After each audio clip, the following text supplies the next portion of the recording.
Bonjour chers co-créateurs, co-créatrices, bienvenue au Maroc. Ceci est une série d'interviews au Maroc. Nous ne sommes pas loin de Marrakech. Nazik, c'est un bonheur de te rencontrer, de t'avoir rencontré il n'y a pas si longtemps que ça. Oui. Toi, tu me connaissais à travers les interviews que je partage depuis très longtemps. Tu vis dans ma vie depuis longtemps. Et c'est génial de pouvoir maintenant être... tu es interviewé et tu peux toi aussi maintenant partager de nombreuses choses parce que ce que tu rayonnes tellement l'amour, Nazik. Merci. Et on sent tellement l'amour au Maroc. Il y a tellement de belles choses qui se passent ici dans ce pays, qui vient de subir un tremblement de terre, qui a de nombreuses contradictions, comme dans beaucoup d'endroits d'ailleurs. Mais on sent l'amour ici. Oui. Tu es marocaine de naissance? Je suis marocaine de naissance, mais je me dis que je suis une citoyenne de l'univers. Ouais. Parce que je sais pas. Je Clairement. Suis. Ouais. Alors, tu n'as pas toujours pensé comme ça, parce que tu as vécu, tu t'es un peu sentie comme le mouton noir de la famille. Oui, j'étais le mouton noir de la famille, oui. Celle qui était différente. On va parler de ces changements de parcours, justement, et de l'amour, et de ce que tu ressens maintenant au travers des plantes, puisque tu as créé un havre de paix, et les gens peuvent venir, et on peut venir te visiter spontanément et ressentir cet amour.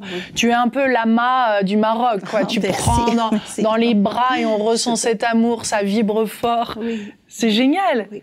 Mais avant 2015, tu vivais cette autre vie à Fès. Autre vie à Fès, oui. Raconte-nous. C'est un long chemin de vie. Mariage, divorce. Trois divorces. 3 mariages, 3 divorces. Mais toujours Dieu, il m'amène des choses pour encore mieux. C'est comme si j'étais dans une échelle de vie où je monte comme ça. C'est comme ça que je vois ma vie. Je suis là, après là, et je monte doucement. Vers quoi? Vers la lumière. Parce que toujours, quand j'étais dans les ténèbres, je sais pas, dans l'obscurité, toujours je dis, je reste pas dans cette obscurité, mais il y a une lumière, petite lumière là-bas, alors je marche vers elle. Mais tu étais déjà, comme tu dis, tu es tombée amoureuse plusieurs fois, tu as vécu plusieurs mariages, donc tu étais déjà... mais tu avais une naïveté, en fait, par rapport à l'amour. C'est ça, il n'y avait pas de conscience. Non, parce que peut-être que je suis venue avec cet amour en grand A, en moi. Mais pour le vivre dans le monde, c'était un peu difficile pour moi et pour les autres. J'étais toujours dans cet amour. Je vibre l'amour. Je n'arrive pas à vivre dans une vie où il n'y a pas de l'amour. Mais c'était que des expériences pour me faire grandir. Et qui m'a aidée, c'est un don que Dieu m'a donné, c'était la broderie. Je fais de la broderie et un jour, un maître de Reiki, il m'a dit « Est-ce que je peux voir ce que tu fais ?» Quand je lui montre mon œuvre, il m'a dit « Maintenant, je comprends pourquoi tu as cultivé la présence. Tu étais toujours en méditation. » Alors, quand je brode, je suis toujours avec la nature, les fleurs, je brode les fleurs, les oiseaux, les perroquets, les papillons, et je vis avec ça. Donc, même s'il y a des problèmes, toujours j'étais dans le optimiste. Ouais. Toujours, je dis, toujours il y a quelque chose de bien qui m'attend. Oui. Mais quand tu décides de quitter ce 3e mariage, là, il y a une rupture définitive. Qu'est-ce qui se passe? Le 3e mariage, il est venu que pour m'aider à changer, de passer d'une vie à une autre vie. Et quand j'ai choisi de quitter Fès, parce que beaucoup de choses m'ont... Oui, la famille, les gens, les paroles, oui. Des paroles dures, hein. Oui, les paroles dures, les regards, parce que moi je ressens, sans que les gens parlent, je ressens comment ils me regardent. Alors j'ai demandé à Dieu un changement radical pour ma vie. Et c'est ça qui est venu le 3e mari. Le 3e mari, qui est mon cousin, il est venu que pour faire ce changement, pour m'aider à changer de Fès et partir à un autre endroit. Et c'était Kénitra. Moi, j'ai choisi Kénitra comme ça, c'est mon cœur qui a choisi. Et après, j'ai compris que Kénitra veut dire le pan. Donc, c'est comme Dieu, il m'a fait passer d'une vie à une autre vie par rapport à un pan. Et en 2015, quand j'étais à Kénitra, j'ai vu une vision. Je n'étais pas dans la spiritualité, ni dans la lecture. Je n'avais pas de livre, je ne lisais pas. Mais tu brodais? Oui, je brodais. J'adore la broderie, j'adore faire des... crier la beauté. J'adore la beauté, en tout. Et comme ça, j'ai perdu le fil. Bah, tu ne lisais pas à l'époque. Oui, je ne lisais pas. Il y a un livre qui est arrivé dans ta vie. C'était Conversation avec Dieu. De Neale Donald Walsch. Oui. Et quand j'ai lu Conversation avec Dieu, je me suis dit, mon Dieu, mais c'est quoi? C'est ma vie. Divorce, c'est la réponse de Dieu qui répond à ce que j'ai vécu. Des divorces, j'étais pauvre, j'avais pas d'argent, je travaillais pour gagner ma vie et gagner la vie de mes enfants. J'avais même pas pour payer un bus. Mais j'étais toujours avec ce sourire. Je souris peut-être pour la vie, je souris pour cette présence de l'invisible qui est toujours là. Je la ressens, mais j'arrive pas à la décrire. Mais elle était toujours présente et il me guide. Et c'est comme c'est elle qui me soutient, qui me fait comme ça, qui me pousse. Ou je sais pas où, mais je me laisse emporter. Je me laisse emporter. Et un jour, je lisais, alors je commence à lire, et après, sur mon chemin de vie, il y avait une femme que j'ai rencontrée qui m'a beaucoup posté, qui s'appelle Isa Ayam, et c'est une très belle femme qui a cru en moi, elle a ressenti ce que je suis, et il m'a aidé, il m'a donné beaucoup de livres, et il m'a parlé d'énergie, c'est comme il m'a initié à des choses. Et j'ai continué mon chemin, comme ça, doucement. Je méditais beaucoup, je partais toute seule, parce qu'à Kénitra, personne ne me connaît. Personne ne connaît ma vie d'avant. C'est bien aussi, oui. Oh, c'est très, très beau. Je conseille beaucoup de gens pour suivre ce truc, de partir. Parce que Dieu, l'univers, comme je dis toujours à mes amis, l'univers, il est ouvert. Il n'est pas fermé. Alors pourquoi on va rester dans un endroit fermé et on n'est pas bien? On découvre, on pousse cette porte ou bien ce mur et on part à la découverte. Et moi, j'étais toujours aventureuse. Je suis mon cœur, je suis courageuse. Donc, comme il me dit mon ami, courageuse. Courage, ça veut dire le cœur qui agit. C'est pas le courage c'est pas de peur. Non, il n'y avait pas de peur. Il n'y avait rien. Et un jour, j'étais dans une retraite, c'est comme ça que je créais mon havre de paix. C'est une très belle histoire avec ce lieu. C'est lui qui m'a appelée. Parce que moi, je vis toujours à Fès, je ne connais pas Tahnaout, jamais j'ai été. Un jour, j'étais dans une retraite à Imlil. Le retour avec une amie en voiture, j'ai passé à côté de chez moi maintenant. Et mon cœur, il a fait boum. C'est comme quelque chose que j'ai ressenti. J'ai dit, ça s'appelle. Oui, ça s'appelle comment cet endroit? Mon ami m'a dit Tahnaout. Je dis ok, je vais revenir pour le visiter. C'était comme ça. Donc c'est vraiment un appel du cœur direct, physique. Direct. Donc quand j'étais à Fès, alors je revenais de cette retraite, j'ai commencé à poser des questions. Mais c'est quoi ma mission de vie? Dieu n'a pas créé pour vivre, avoir des enfants, avoir des divorces, des mariages, je ne sais pas quoi. Il y a une autre mission. Et comme par hasard, Iber... Tu avais quel âge, là? Ça fait 3 ans que je fais ça, donc l'âge, je ne sais même pas l'âge. Peu importe. Peu importe, oui. Je vis. Oui, bien sûr, au temps présent. Voilà, au temps présent. Ici, maintenant, avant, je ne sais pas quoi, après, je ne sais pas quoi. Et Monsieur Iber, qui vient de mourir, qui est un village pour enfants abandonné, il a écrit sur Facebook qu'il a besoin de bénévoles pour les enfants ou à Tahnaout. J'ai dit ok, j'ai pas dit directement, j'ai dit je vais venir être bénévole chez toi. Et je suis venue à Tahnaout revenir pour encore ressentir cette terre. J'ai ressenti cette terre et je dis ça y est. J'ai pris la décision de louer une petite maison. J'ai demandé à l'univers, à la source, à Dieu. J'ai demandé une petite maison avec un jardin et j'espère avoir une rivière qui coule à côté. Et Dieu l'a fait tout. Il m'a donné tout ce que j'ai demandé. Comment? Je ne sais pas quoi. Comment? Mais ce que je voulais dire aux gens, toujours je criais. Non, pas je criais. J'écris. Tu écrivais? Oui, j'écris des intentions, des affirmations. Je visualise mon endroit et je l'écris et je le vis. Et c'était en 2015. Et après, j'ai découvert que tout ce que j'ai visualisé, tout ce que j'ai écrit, il s'est réalisé directement comme je l'ai... Et encore mieux, apparemment. Encore mieux, oui. Alors, j'ai trouvé cette petite maison, je l'ai louée. Mais ma famille, il dit Nazik, il est folle, il a laissé tout, ses enfants, la famille, il part dans un endroit qu'on ne connaît même pas, personne ne le connaît. Ils m'ont dit, on sait que tu aimes la nature, mais la nature, il y a près de Fès. Pourquoi tu pars dans des terrains loin qu'on ne connaît pas? J'ai dit, moi aussi, je ne sais pas pourquoi, mais c'est un appel du cœur et moi, je suis cet appel. Alors, je vivais toute seule dans cette maison que j'ai louée le début. Et après, tes enfants étaient déjà grands?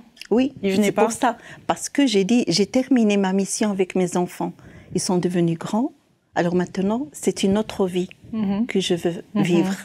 Ma vie à moi que j'aime, être avec la nature, avec mes livres, avec l'invisible, avec le Dieu, avec cette présence qui me nourrit. C'est une présence qui me nourrit tellement. Mais oui. Ouais. C'est beau. Ouais. Quand tu ressens cette présence, ça te fait quoi? Il n'y a pas de mots à décrire. Mais comment tu le décrirais? Comment tu te sens? Parfois, c'est que des larmes qui coulent de grâce, des larmes de grâce, de la gratitude, que j'aime être dans la gratitude chaque instant. Et j'ai dit, c'est peu. Parce que Dieu, il m'a donné plus que je méritais, ou plus que je voulais, que j'imaginais. Et encore plus maintenant, avec ta présence, avec le cadeau que Dieu m'a donné en 2024, vraiment. Et cette interview... Mais c'est pour partager qui tu es, c'est tellement beau. Je veux dire, l'amour appelle l'amour. Oui, c'est ça. Oui. Et ton jardin, c'est pas... Enfin, tu dis quand tu as loué cette maison, mais ce jardin est grand, là. C'est pas un petit jardin. Comment te dire, je sais pas comment t'expliquer, mais il y a des gens qui viennent chez moi, ils partent, et après quand ils reviennent, ils me disent, mais Nazik, ça grandit. Oui. Mais c'est beau, mais parce que c'est vrai, c'est comme il se dilate. Oui. Comme ce que je ressens dans mon cœur, il se dilate. Même l'endroit, il se dilate. C'est comme par magie. On sait très bien que la magie, ça veut dire l'âme agit. Et moi, j'agis qu'avec mon âme. Ouais. J'oublie qui suis-je. Ouais. Le corps, Nazik. J'oublie et je laisse cette vie avec un grand V qui me traverse dans cette petite vie que je suis ici. Et ça grandit. Et je vais te raconter quelque chose quand tu es venu chez moi par surprise. Mais moi aussi, j'étais surprise, parce que je pensais que Rachid était la surprise. Donc, moi, j'étais surprise d'être la surprise. Ouais. Alors, j'ai dit non. J'ai eu une voix intérieure, une voix de cœur qui m'a dit, va aux pépinières, acheter encore des fleurs, comme si je les adopte. J'ai vu comme une image, comme les fleurs aux pépinières, elles sont comme dans une orphelinat.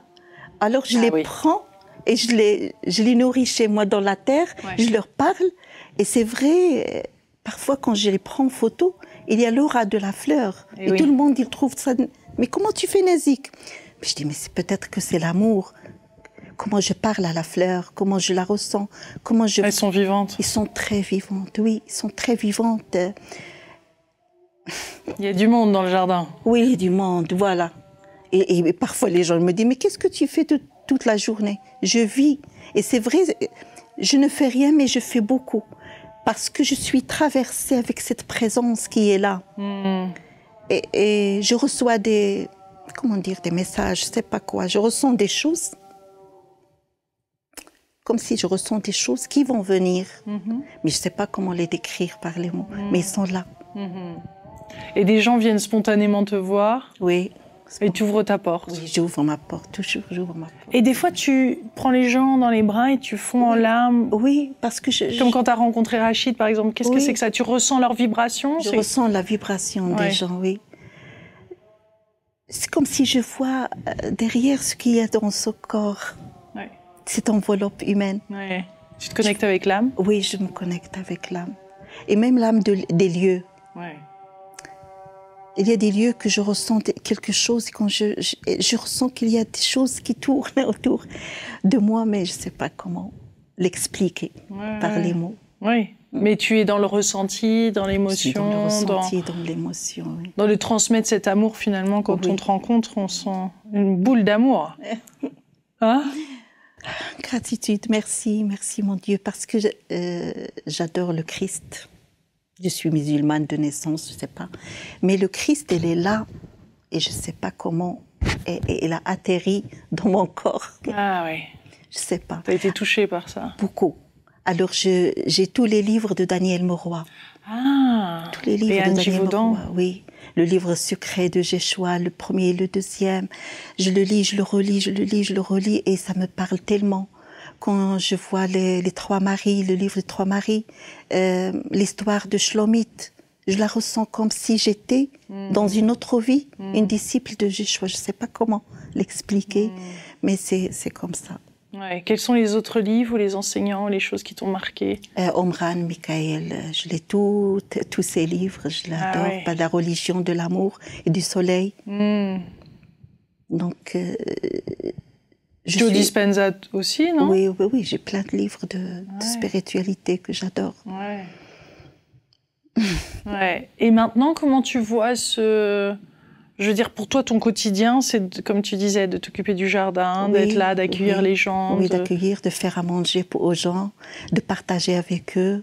Et tu sens l'appel, tu sens des fois qu'il y a des choses, comme la même façon que tu as été appelée à habiter là où tu habites et faire ce que tu... et le jardin, et d'habiter là, tu ressens au quotidien d'être guidée, d'être un instrument de Dieu. Oui, oui. Et d'ailleurs, la maison que j'ai louée, il est devenu à moi, mais comme par magie. Comme par magie. J'avais même pas l'argent. Et j'ai resté dans cette maison 4 mois. Et personne de ma famille n'est venu me visiter. Un jour, mon grand frère, il est venu. Il a dit, oh Nazik, mais c'est toi qui as su vivre. Comment dire? Je sais pas comment dire. Mais il m'a demandé, je veux acheter à côté de toi. Et d'ailleurs, chaque personne qui vient, ils sont les vibrations de l'endroit. Je veux être à côté de toi. Alors, j'ai commencé à lui chercher un terrain. Mais lui n'est pas comme moi.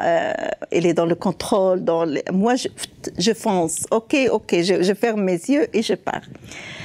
Un jour, le jardinier, il vient me dire, Nazik, j'ai trouvé un terrain pour ton frère. Ok. Moi, mon cœur, il me disait que cette maison, elle est à moi, même si je la loue. Elle est à moi, c'est comme ça, je ne sais pas comment Et quand il m'a montré un petit terrain à côté de ma maison, je dis, mais c'est pas possible, Dieu, ce terrain, il le veut à moi, comme ça. Et j'avais pas d'argent, aucun sou. Je dis, je vais l'acheter. J'ai rencontré les propriétaires, ils m'ont dit un prix. Et j'ai dit, ok, d'ici un mois. C'est comme si c'est pas moi qui parle. Je dis, d'ici un mois, je vais vous donner l'argent. Très inspirant. Oui. Et les gens, quand ils partent, ce sont des berbères, et moi, je suis arabe, née de Fès, c'est autre chose, et que des hommes, moi, la seule femme. Je dis, mais Nazik, qu'est-ce que tu fais? Tu te moques des gens? Tu vas acheter ce terrain avec quoi? Et il y a une voix intérieure qui me dit, calme-toi. Un mois. L'argent, il s'est rassemblé, comme par magie. Et tu y as pensé, tu as visualisé, tu as fait quoi pendant ce mois? J'ai ressenti le terrain qui m'appelle. Je ne sais pas comment l'expliquer. J'ai ressenti ce terrain. Il me dit, c'est comme s'il me dit, achète-moi. Et j'ai eu ce terrain. Le propriétaire qui me louait la maison, le propriétaire de la maison, c'est lui qui a fait le contrat d'achat. Quand il m'a vu acheter le terrain, il a dit, oh, cette femme, il va construire là-bas, il va plus louer chez moi. Alors il a commencé à me dire, je veux vendre cette maison. Moi, j'ai commencé à pleurer. Je dis, s'il te plaît, mais moi j'aime cette maison, je ne veux pas sortir. Il m'a dit, ok, mais je veux la vendre. Je dis, ok, attends, peut-être que je vais l'acheter. Et c'est beaucoup cher que le terrain. Je dis, ok, peut-être que je vais l'acheter. Il m'a dit, ok, si tu vas l'acheter, c'est très bien. Et tu sais, la vie, ce qu'elle a fait. Après 2 mois, mon père, il est mort le même jour de mon anniversaire. Alors, quand mon père, il est mort, j'ai dit, ok, maintenant, je vais hériter pour le monsieur pour qu'il se calme. Et après, je vais acheter cette maison. Et moi, je ne savais même pas comment je vais faire. Mais je ressentais ça Et je parlais, et comme ça se fait. Et un jour, ma mère, elle est venue, elle m'a dit, Nazik, je vois que tu aimes beaucoup cette maison, tu es beaucoup attachée, alors je vais te l'acheter sans que tes sœurs et frères le connaissent. Il me l'a acheté, comme par magie. Moi, j'étais surprise, je dis, mais comment ça se fait? Mais c'est vrai, parfois je vois que je parlais aux arbres avant que... J'ai demandé aux arbres, s'il vous plaît, à la nature, je veux rester avec vous, laissez-moi avec vous. Peut-être que c'est ça, je ne sais pas qui a fait que ces choses arrivent dans ma vie. Moi aussi, je découvre. Oui, toi aussi, tu es surprise. Voilà, je suis surprise. Et chaque personne qui vient vers moi et qui me donne, je ne sais pas, un mot, quelque chose, c'est comme si il me montre un autre côté. Une autre facette de toi. Une autre facette de moi. Que je découvre moi aussi. Parce que je ne sais pas qui suis-je et pourquoi ça m'arrive, tout ce bonheur. Mais tu le partages, ce bonheur. Oui, je partage. J'étais toujours dans le partage. C'est important de le partager. Oui, parce que toute ma vie... Ça grandit. Oui, parce que quand j'ai fait la broderie, j'ai commencé à faire la broderie, jeune, j'étais dans le partage. J'enseignais les filles, les femmes. Je partais à un endroit populaire où il y a des femmes. Alors, j'apprenais les femmes à broder et après, j'apportais des commandes. Tout le monde aimait ma broderie et je donne du travail à ces femmes et à ces filles. Donc, c'est ça. J'étais toujours dans le partage. Comme quoi, quand on suit son cœur et qu'on suit l'élan, ses intuitions... Oh, ça y est, tout est fluide. Ouais. Tout on a est l'impression fluide. on a l'impression qu'il faut forcer les choses, qu'il faut non. travailler dur, que... Non. Rien. Il faut seulement être et penser à être plus qu'à avoir. Et partager. Toujours partager. Même si j'ai un petit morceau, ok, je vais le partager avec l'autre. Et c'est parce que tout vient de là-haut. C'est pas nous. Nous Ça sommes t'appartient que des pas. Rien n'appartient à personne. Nous sommes que des canals. Et le reste de ta famille, comme ça, a été touché par ce que tu as fait? Oui, maintenant, j'ai commencé à changer. Se transforme au fur et à mesure. Voilà, c'est ça. C'est ça la magie des choses. Maintenant, je sens que ma famille, elle a commencé à prendre ce chemin. À entrer, mon frère Jawhar, il a commencé à s'intéresser à ça. Ma sœur, tout le monde a commencé petit à petit, chacun son rythme. Mais maintenant, je suis leur exemple. Le mouton noir est devenu la lumière blanc. de la famille, ouais. Oui. Intéressant. Ouais. Et comment tu envisages, enfin, juste ces années, comment tu les vois, 2024, 2025? Est-ce que tu as des flashs ou qu'est-ce que tu vois? Est-ce que tu vois des choses difficiles à traverser ou qu'est-ce que tu ressens? Je ressens quelque chose de très, très beau. Mais ce que je veux passer comme message dans cette interview, c'est urgent de se mettre main dans la main. C'est urgent. Parce que je sais très bien qu'il y a plein de gens, mais il faut qu'on se mette main dans la main et laisser jaillir cette lumière. Le monde, on est dans le nouveau monde des personnes. Mais moi, dans le nouveau monde, j'ai commencé ma vie dans le nouveau monde. Mais à l'extérieur, ça ne va pas bien. Mais comment faire jaillir cette lumière? Je ne sais pas comment dire, mais il faut qu'on main dans la main.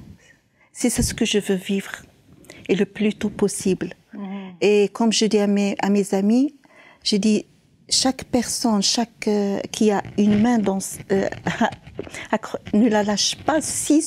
je ne vais pas lâcher ta main si seulement dans un seul cas où une autre personne va entrer pour qu'on agrandisse le cercle. Parce que ce cercle, il faut qu'il... C'est une belle vision, ça. Oui. Je lâche pas ta main seulement pour... Voilà, comme ça. Je reste toujours accroché à toi. Oui, comme ça. Et quand on va lâcher, c'est pour une autre personne entre. Pour que ce cercle... S'agrandisse. Et c'est très... Fasse le tour de la Terre. Voilà, oui. Tu sens la présence du monde invisible aussi? Tu contactes? Tu te sens en lien avec l'invisible? Oui. Tu lui parles? Je lui parle sans que je parle. Oui. Naturellement. Oui, voilà. Parce que je fais le tirage de cartes. Ah. Oui. Et mes amis, c'est tombé comme ça. Donc j'ai plein d'oracles. Alors tous les amis qui viennent chez moi, alors on passe chaque nuit, on fait ça, on médite. Autour du thé. Oh, oui, autour du thé, oui. Ce partage, j'adore faire ça. Donc là, tu as des infos à travers les cartes et ça s'affine au fur et à mesure. Oui, toujours. Un jour, j'ai vécu quelque chose de magique. Il y avait un groupe qui va venir de la Belgique pour faire une retraite au désert. Et moi, j'étais à Marrakech la seule. Je ne connais pas le groupe qui va venir. Seule une amie, Amina, qui va venir avec eux. Et j'ai resté au café à Marrakech pour les attendre. J'avais une voix qui m'a dit « Va acheter des fleurs pour donner au groupe, chaque personne. » En attendant, après, notre voix, elle m'a dit « Écris quelques mots à chaque personne. » Je connais personne. Alors, je commençais à écrire un petit mot avec la fleur. Ouais. Et quand j'ai donné au groupe dans le bus, il m'a dit « Mais comment ça se... Est-ce que tu nous connais ?» Chaque personne, elle a eu un message juste. Je ne sais pas comment j'ai fait, ou là, comment... Je connais personne, mais chaque personne, elle a eu un message juste pour... dans sa vie. Oui. Ouais. Donc, chez toi, c'est ouvert? Oui, c'est ouvert, comme mon cœur. Si vous sentez l'appel, c'est un merveilleux jardin rempli de fleurs et de délices et de plantes et d'énergie très guérisseuse. Oui, c'est vrai. C'était mon intention. Ouais. Donc, on te retrouve comment? Ça s'appelle comment? Et c'est où exactement? C'est derrière une coopérative. Hein, oui, à côté de la coopérative AT. Et c'est à Tahnaout, près de Marrakech, 30 km. Merveilleux. Merci, Nazik. Merci à toi, Est-ce qu'il y a autre chose que tu aimerais ajouter à cette vidéo? Merci, tous les co-créateurs qui regardent. Merci la vie, merci l'univers. Et restez connectés au cœur. Il est tellement puissant. Ouais. Tellement puissant. Merci à toi. Merci de ce beau moment. Merci. Merci. Et on vous embrasse très très fort, chers co-créateurs. Gros bisous du Maroc. N'hésitez pas à partager cette vidéo. Elle fait du bien. Et elle s'écoute aussi en podcast. Merci. Gros bisous. Au revoir.